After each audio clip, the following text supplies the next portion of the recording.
House से सीधी तस्वीर है। अब से कुछ ही देर पहले हमने देखा था ये हैंडशेक का वो मूवमेंट जो लगातार हमने देखा कि कैसे दोनों देशों को 40 वर्षों का जो राजनयिक संबंध है उसकी वर्षगांठ मनाते हुए दोनों देश नजर आएंगे। और ये अंगोला के साथ अगर देखा जाए तो द्विपक्षीय व्यापार बढ़ाने का भी एक अहम पड़ाव इसे देखा जा सकता है। Energy security, pharmaceuticals, food processing, agriculture. और 38 सालों में ये किसी पहले राष्ट्रपति अंगोला की यात्रा होगी भारत को लेकर, और दोनों देश कैसे आगे लेकर जाएंगे अपने इन संबंधों को अलग अलग क्षेत्रों के लिहाज से, ये इस यात्रा से इसका मार्ग प्रशस्त होगा। और जैसा कि सुबह जब औपचारिक स्वागत किया गया अंगोला के राष्ट्रपति का, तो उन्होंने कहा कि भारत आकर उन्हें बहुत खुशी है और भारत उनका एक अहम व्यापारिक साझेदार है।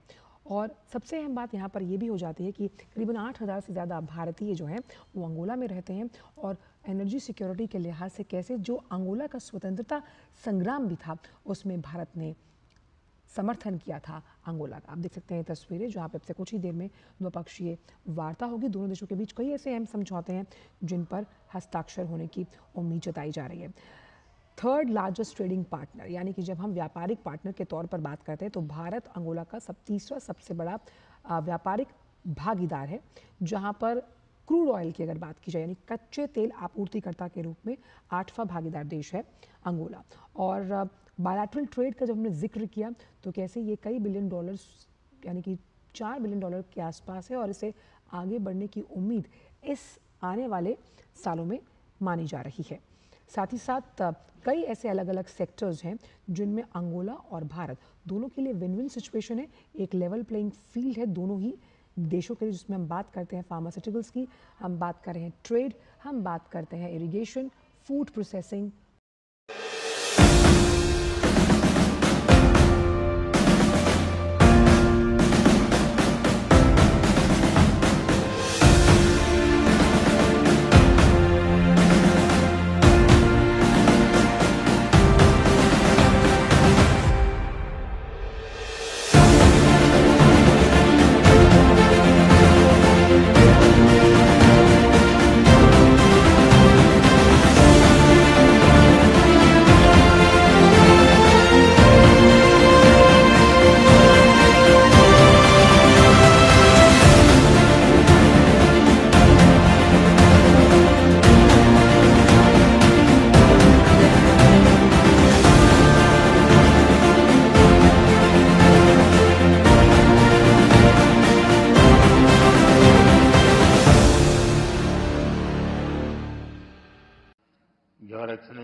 Your Excellency, President Lourenço, दोनों देशों के डेलीगेट्स,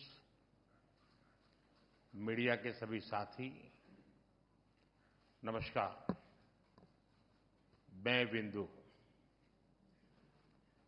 मैं राष्ट्रपति लॉरेंसो और उनके डेलीगेशन का भारत में हार्दिक स्वागत करता हूं।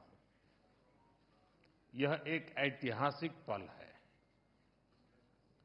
38 वर्षों के बाद अंगोला के राष्ट्रपति की भारत यात्रा हो रही है।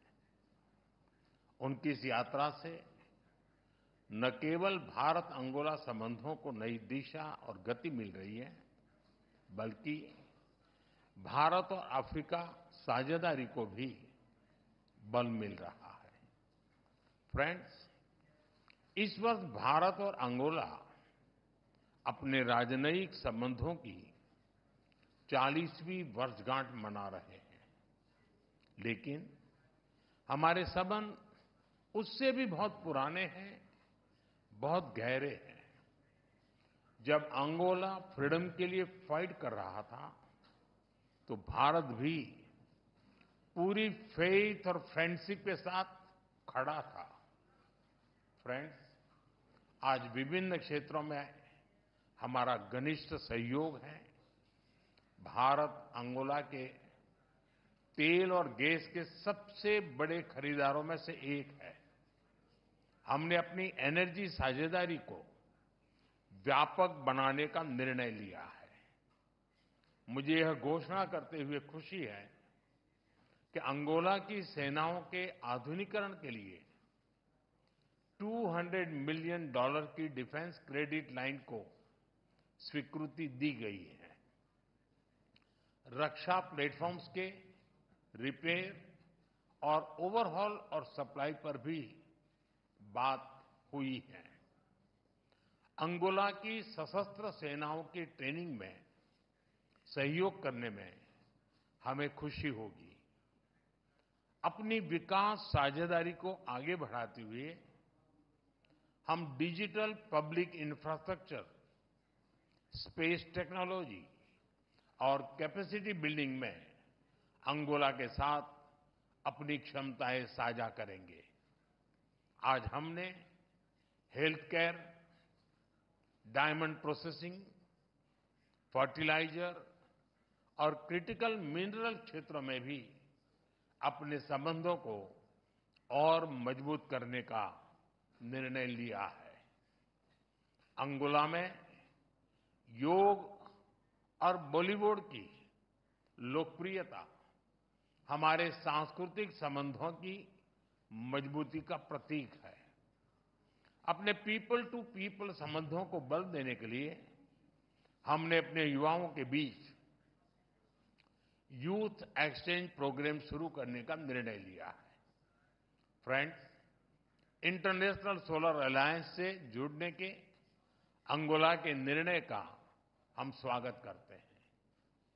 हमने अंगोला को भारत की पहल coalition for disaster resilient infrastructure, big cat alliance और ग्लोबल बायोफ्यूल अलायंस से भी जुड़ने के लिए आमंत्रित किया है। फ्रेंड्स, हम एक मत है कि आतंकवाद मानवता के लिए सबसे बड़ा खतरा है। पहलगाम में हुए आतंकी हमले में मारे गए लोगों के प्रति राष्ट्रपति लोरेंसो और अंगोला की संवेदनाओं के लिए मैं उनका आभार व्यक्त किया। We are committed to take firm and decisive action against terrorist and those who support them. We thank Angola for their support in our fight against cross-border terrorism. Friends, 140 crore भारतीयों की ओर से मैं अंगोला को अफ्रीकन यूनियन की अध्यक्षता के लिए शुभकामनाएं देता हूं। हमारे लिए यह गौरव की बात है कि भारत की G20 अध्यक्षता के दौरान अफ्रीकन यूनियन को G20 की स्थायी सदस्यता मिली। भारत और अफ्रीका के देशों ने कॉलोनियल रूल के खिलाफ एक सूर में आवाज उठाई थी, एक दूसरे को प्रेरित किया था। आज हम ग्लोबल साउथ के हितों, उनकी आशाओं, अपेक्षाओं और आकांक्षाओं की आवाज बनकर एक साथ खड़े रहे हैं। पिछले एक दशक में अफ्रीका के देशों के साथ हमारे सहयोग में गति आई है। हमारा आपसी व्यापार लगभग $100 बिलियन हो गया है। रक्षा सहयोग और मैरीटाइम सिक्योरिटी पर प्रगति हुई है। पिछले महीने भारत और अफ्रीका के बीच पहली नेवल मैरीटाइम एक्सरसाइज एक्यूम की गई है। पिछले 10 वर्षों में हमने अफ्रीका में 17 नई एम्बेसीज खोली है। $12 बिलियन से अधिक की क्रेडिट लाइंस अफ्रीका के लिए आवंटित की गई है। साथ ही अफ्रीका के देशों को $700 मिलियन की ग्रांट सहायता दी गई है। अफ्रीका के 8 देशों में वोकेशनल ट्रेनिंग सेंटर खोले गए हैं। अफ्रीका के 5 देशों के साथ हम डिजिटल पब्लिक इंफ्रास्ट्रक्चर में सहयोग कर रहे हैं। किसी भी आपदा में हमें अफ्रीका के लोगों के साथ कंधे से कंधा मिलाकर फर्स्ट रिस्पॉन्डर की भूमिका अदा करने का सौभाग्य मिला है। भारत और African Union, we are partners in progress, we are pillars of the global south. मुझे विश्वास है कि अंगोला की अध्यक्षता में भारत और अफ्रीकन यूनियन के संबंध नई ऊंचाइयां हासिल करेंगे।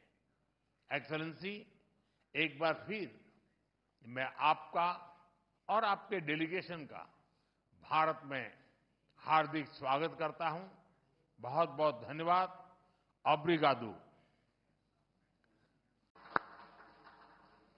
Thank you, Ministers. I request the Ministers to stay on. The next exchange is also by the Ministers. This is the Memorandum of Understanding between the Government of Republic of India and the Government of Republic of Angola on cooperation in the field of Ayurveda and other traditional systems of medicine.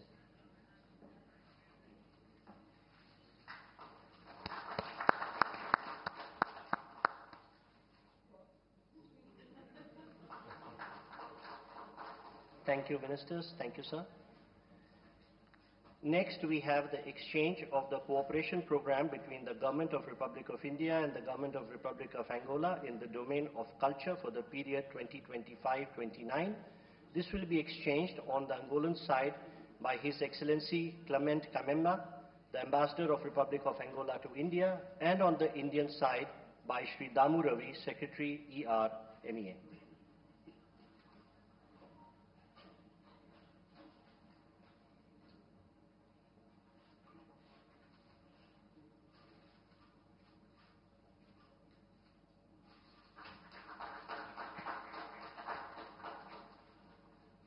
We request the Secretary and the Ambassador to stay on. We next have the handing over of the International Solar Alliance Framework Agreement. This will be handed over by His Excellency Clement Kamenba, the Ambassador of Republic of Angola, and be received by Sri Damu Ravi, Secretary ER, Ministry of External Affairs.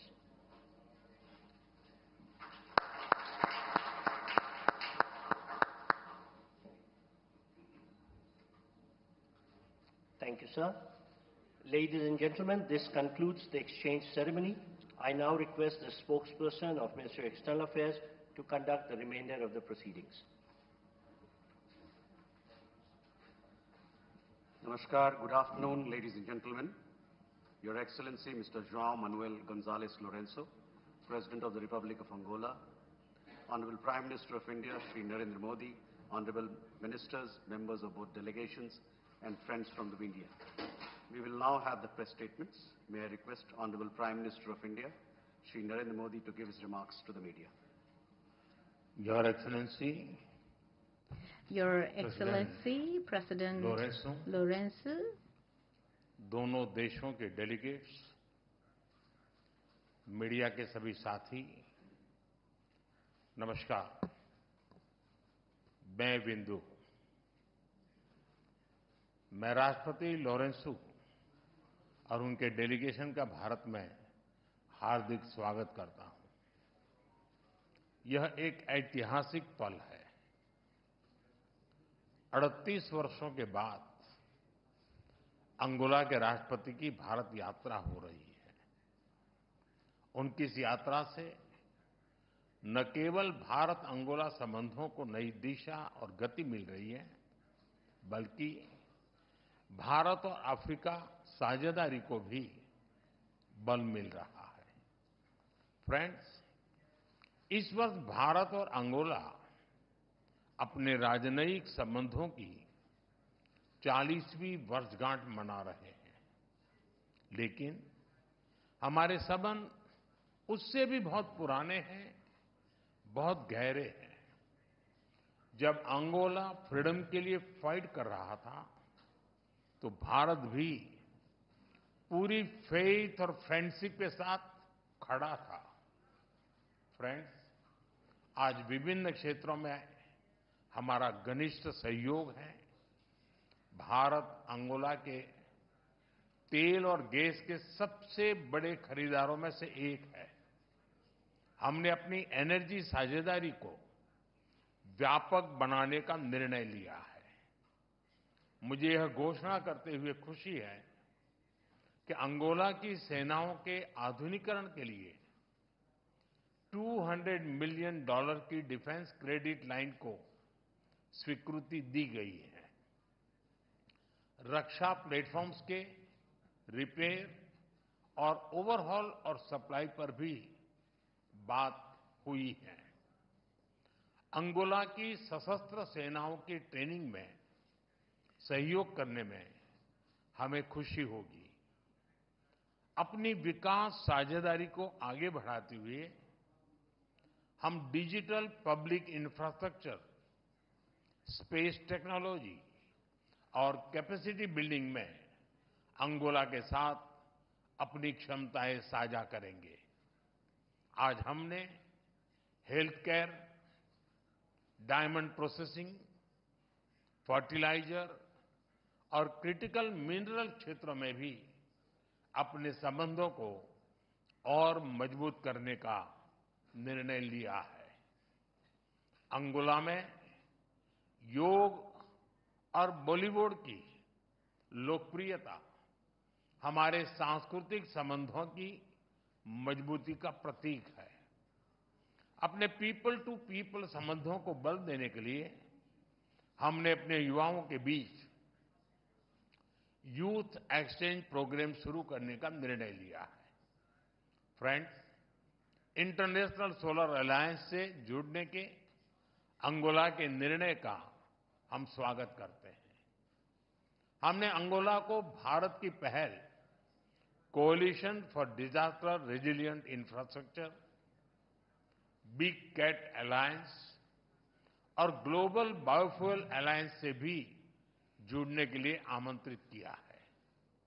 Friends, हम एक मत है कि आतंकवाद मानवता के लिए सबसे बड़ा खतरा है। पहलगाम में हुए आतंकी हमले में मारे गए लोगों के प्रति राष्ट्रपति लोरेंसो और अंगोला की संवेदनाओं के लिए मैं उनका आभार व्यक्त किया। We are committed to take firm and decisive action against terrorist and those who support them. We thank Angola for their support in our fight against cross-border terrorism. Friends, 140 crore भारतीयों की ओर से मैं अंगोला को अफ्रीकन यूनियन की अध्यक्षता के लिए शुभकामनाएं देता हूं। हमारे लिए यह गौरव की बात है कि भारत की G20 अध्यक्षता के दौरान अफ्रीकन यूनियन को G20 की स्थायी सदस्यता मिली।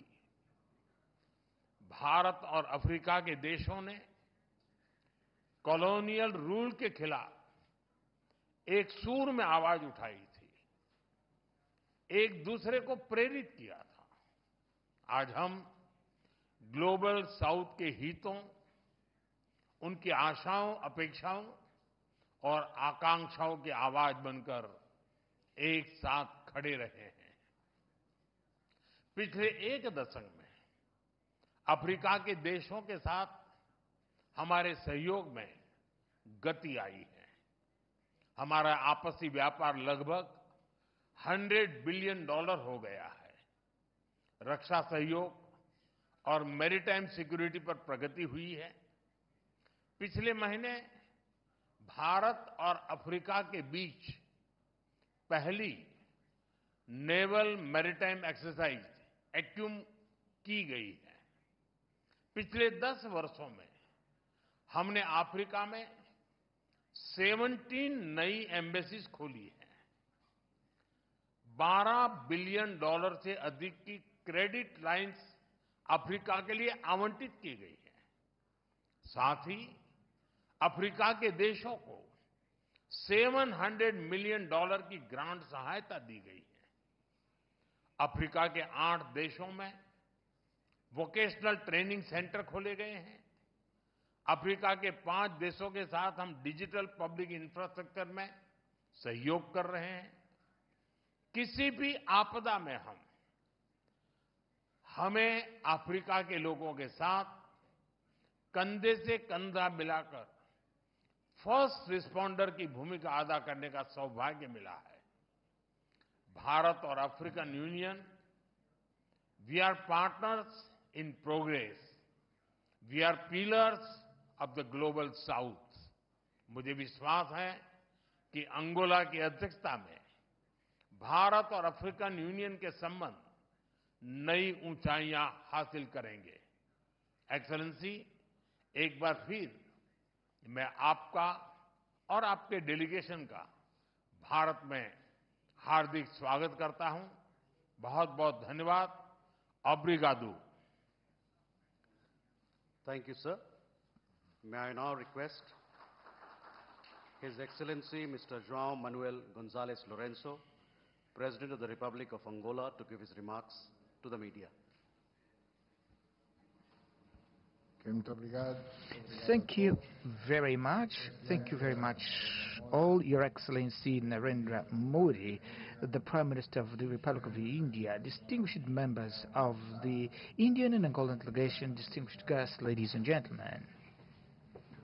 Allow me, first and foremost, to thank the very gracious words that Your Excellency has addressed to us and express our gratitude for the hospitality that has been accorded to us since our arrival in this beautiful city of New Delhi, where we see reflected the rich and vast culture of the Indian people who have welcomed us with the warmth and cordiality which is their hallmark.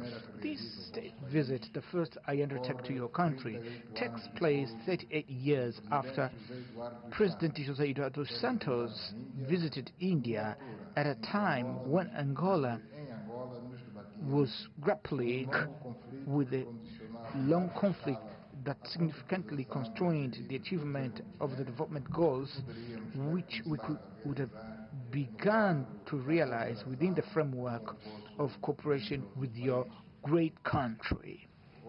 Today, circumstances have changed. We enjoy peace within the context of democracy that continue to consolidate itself, opening up far broader prospects for exchange between the Republic of Angola and India, whose potential of both our nations, when combined, can help establish a significantly expanded foundation for business opportunities, commercial exchanges, institutional cooperation and investments in the economies of our respective countries and other domains that we may identify. I've come to India to convey, amongst other aspects, a message of admiration and friendship that we hold with your country, whose history is rich in events that have made it a cultural, scientific, technological, political reference on a global stage. I've also come to India with the intention of showcasing a new vision for the relations between our countries, grounded on the concrete and achievable objectives with practical results that will help transform, even in our own time, the daily lives of our respective peoples and countries. Honorable Prime Minister, Excellencies, when we reflect upon what has been accomplished since the establishment of relations between our respective countries, as well as what remains to be done and what may yet be achieved, we observe a gap in accomplishments that we both have the need and are able to bridge, taking into account the human, material and other resources at our disposal. It is from this perspective that the Angolan side will seek to address during the bilateral discussions our main interest in the cooperation with India, placing particular emphasis on the sectors such as agriculture to promote food security, finance, health, defense, higher education, information technologies, energy, industry and trade, and mineral resources, oil and gas, with expectation that at the end of our deliberation we may affirm that our efforts have been worthwhile in light of results achieved, since these domains constitute the foundation upon which the entire economic and social development program of Angola will rest, for which we count most especially on the participation of India.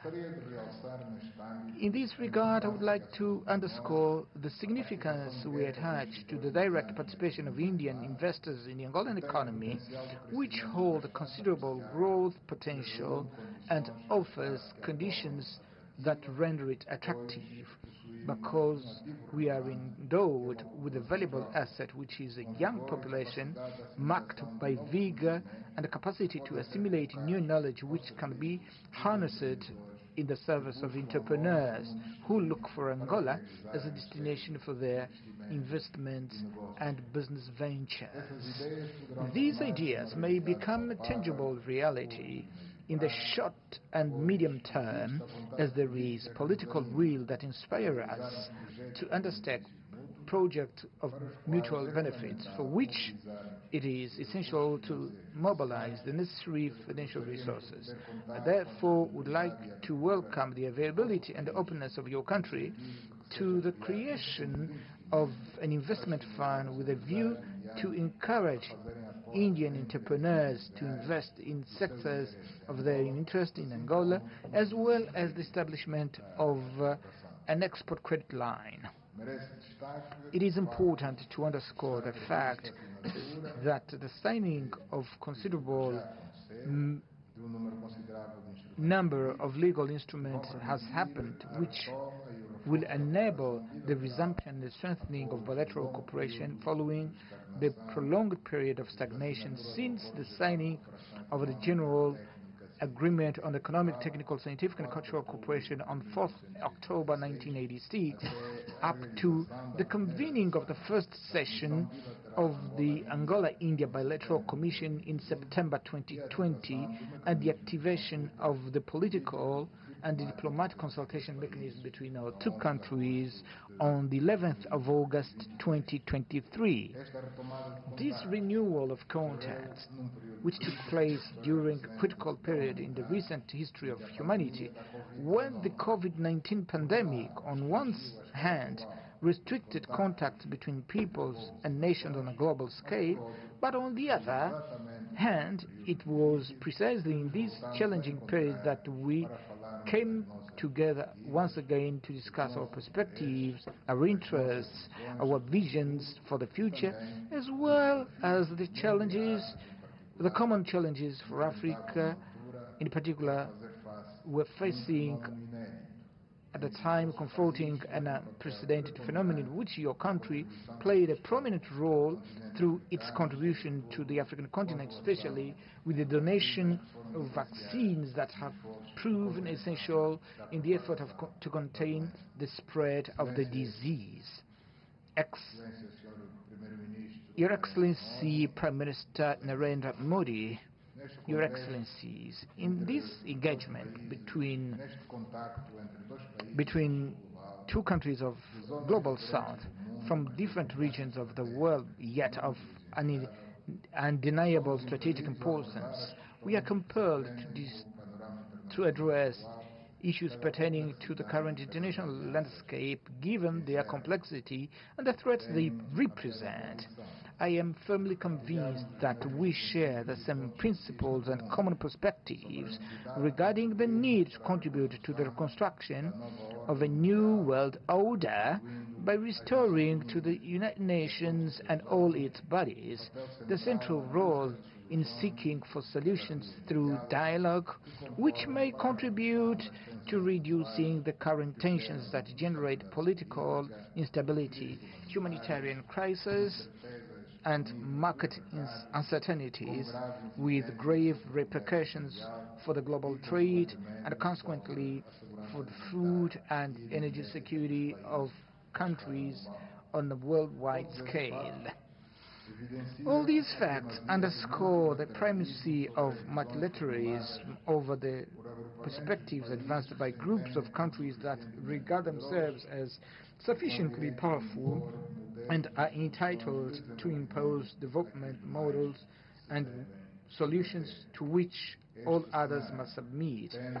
This scenario tends to underestimate international law as the framework that must continue to be globally accepted for resolving the conflict in the Middle East on the basis of the relevant United Nations Security Council resolution that set forth the establishment of the State of Palestine, as well as the conflict unfolding in Ukraine and other regions of the world, notably in Africa, where we are concerned about the war in Sudan, in the Democratic Republic of the Congo, and the chronic instability that has prevailed for years in the Sahel region in Africa.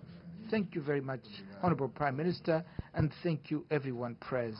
Thank you, sir. That concludes the press statements. Thank you for your presence, ladies and gentlemen.